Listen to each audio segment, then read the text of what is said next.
Hello everyone and welcome to another book haul. We all know how this goes. I'll be showing you a stack of books that I have recently received via book mail. Every reader's favorite two words. Honestly, I feel like every video needs its own unboxing segment, honestly, because I constantly have an influx of books coming in, which I am incredibly grateful for. And the arcs that I read, I do giveaways for them over on my Twitter pretty often, so someone else has a chance to read it. So this actually isn't as big of a stack this time, but the quality of the stack is top notch. Some recent upcoming releases have come in. This is definitely one of the most exciting selection of books, I think, and I'm pumped to show you them. But before we get more into this video, I want to thank Luisa for sponsoring it and always supporting this channel. Luisa is a carbon neutral jewelry brand, and they have loads of beautiful jewelry on their website. Everything is unique, classy, some vintage styles all the way to modern as well. They are committed to finding new sustainable paths to crafting jewelry, exploring innovative materials that doesn't leave a big carbon footprint on the earth. I have so much jewelry from them now, and I literally wear something from them every single day.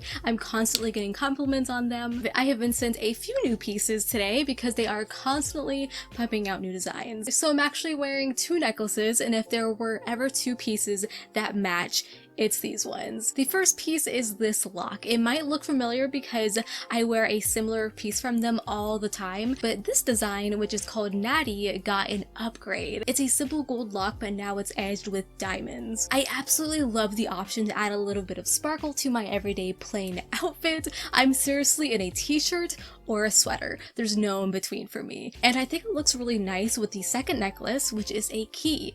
Lock and key. Match made in heaven. This one is called Charlie and it's a gold key.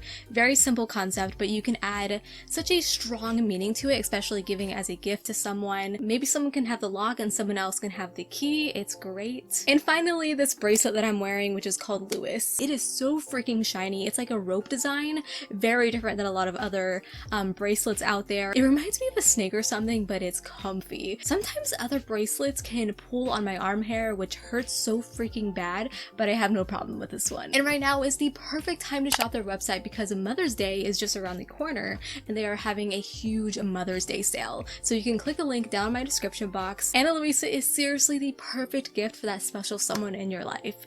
Thanks again, Ana Luisa, for sponsoring today's video. Okay, so the first book that I have here is the first binding. This surprised the hell out of me when it showed up, and I don't share a lot of book mail on social media anymore because I like to save it for YouTube, but I had to share on my Instagram stories for this one because I feel like it's quite an early arc. I believe it comes out in August. That is pretty far out from now. This is the first book to a new epic fantasy, which is crazy because it's definitely taking that word epic seriously. This is an arc, and it's a very floppy one. Look at it. And it is massive. This arc is over 800 pages. It's like Bible pages too. So this thing is dense. There is so much story here. The finished hardcover, this is probably going to be massive. Also, I believe this is following a wizard, which I feel like is kind of a rare protagonist. You don't see that often.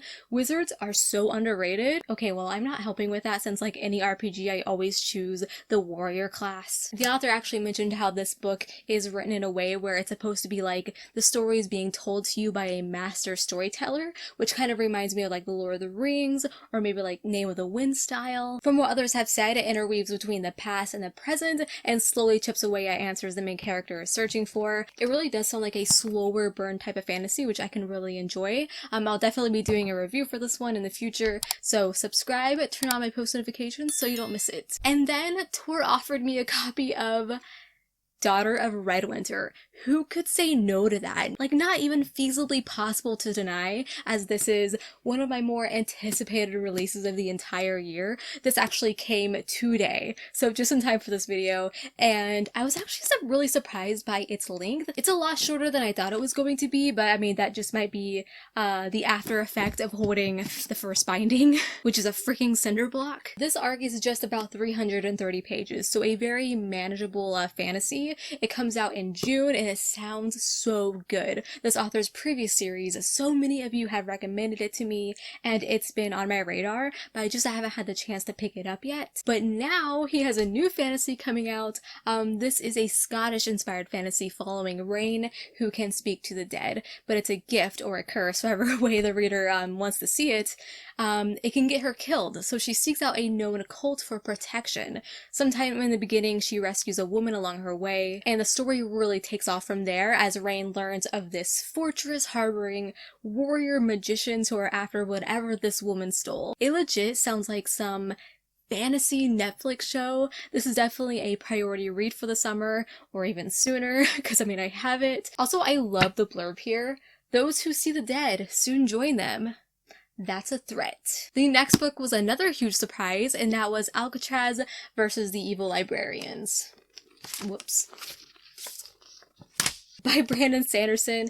I never would have thought I would be sent a Brandon Sanderson book, but here we are. This is a reprint that Tor Books is doing. Good on them, because the original cover is big yikes, as in kind of atrocious. It came out in like, what, 2007 I think? So it's really cool they're republishing it in paperback format with brand new covers.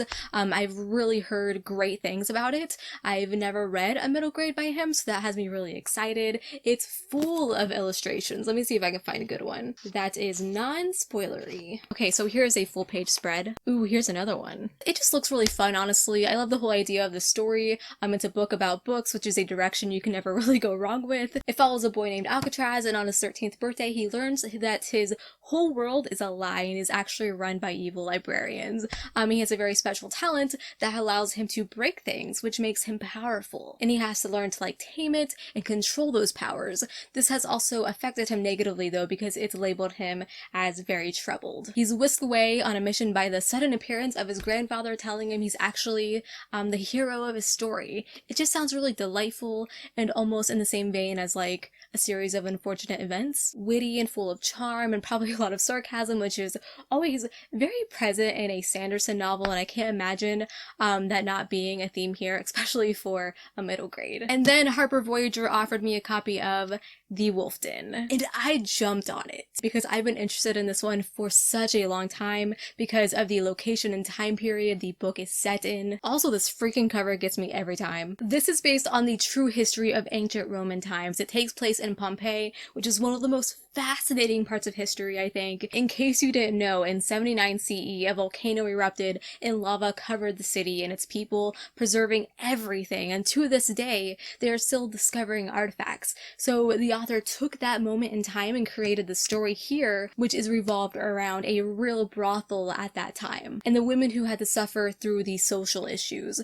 Even some character names that have been found on like ancient tablets are used in this book, so I'm really excited to experience this story, though it is out of my comfort zone, not a fantasy by any means. I'm still really pumped for it. It is going to be a trilogy, and the next book is coming out this fall, which is called The House with the Golden Door, and it also has such a beautiful cover, and yeah, I'll be picking this one up very soon. So I have a couple books that were sent to me from Orbit, and the first one is the shiny new arc, The Stardust Thief. Super pumped to have this. I can finally dive into it. This comes out in May. It's the first book to a new desert fantasy series, which has me so excited. It's heavily inspired by Arabian Nights. I'm really hoping this has like really great atmosphere mixed in with great characters. It sounds like a fantasy all about mythological legends, since one of the main characters works at a night market selling forbidden jinn relics. I want to experience an enchanting journey with a massive world our characters get to explore. I know this is on a lot of your guys' TBR, so I'll be sure to get to it soon to let you know how it is. And then I have another book that has the most stunning cover in the whole freaking world, and that is Kiki.